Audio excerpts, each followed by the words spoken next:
Ciudad de México, 23 de junio, F. El director mexicano Andrés Kaiser comenzó su travesía como escritor de la mano del reconocido periodista y novelista mexicano Vicente Leñero, ya fallecido.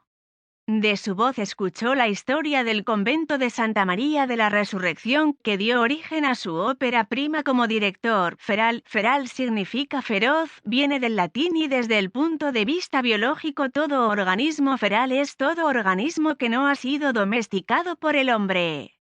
Los perros salvajes son ferales, es volver a todo este salvajismo que es atroz y feroz, responde Kaiser en entrevista con F sobre la película que llega a salas el 2 de julio. Con una mirada documental ficcionada, Kaiser se adentra en la historia de Juan Felipe de Jesús, uno de los monjes que vivieron una experiencia psicoanalítica dentro del citado convento ubicado en la ciudad mexicana de Cuernavaca, centro del país, que los obligó a abandonar el monasterio por poner en riesgo la fe. Según el Vaticano, fue un proceso de imaginar qué había pasado con los monjes después de una experiencia de fe interrumpida.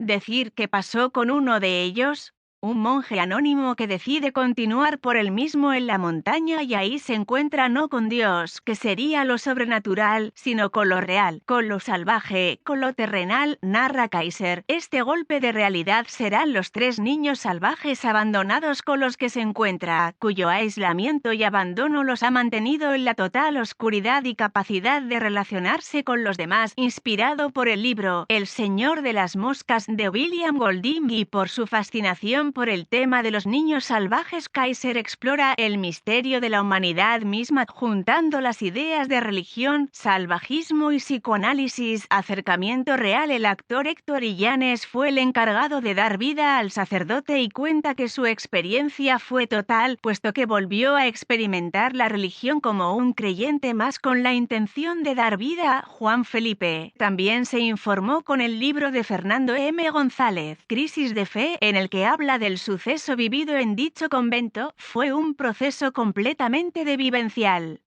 Para la creación de Juan Felipe volví a asistir a la iglesia. Viví otra vez el rito católico de cada 8 días como buen feligrés y tuve que hacer una gran investigación acerca de los monjes benedictinos en México.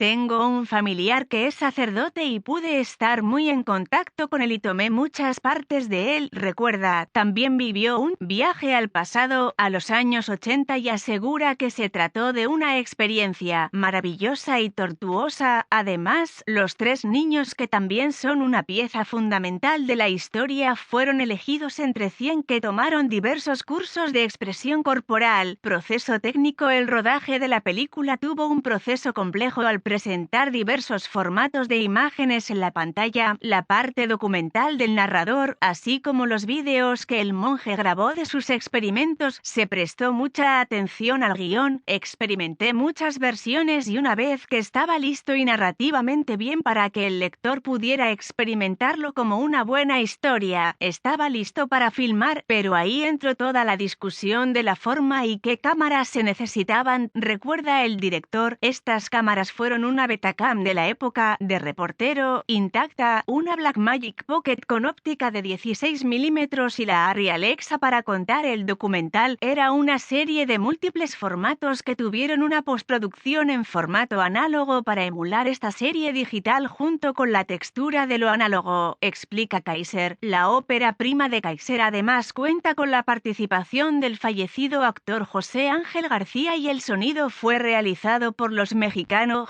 Jaime Bax HT y Michelle Solenk, recientes ganadores del premio Oscar. El director sigue trabajando en el cine de género y continuará tocando temas como la religión en sus próximas producciones. Agencia F.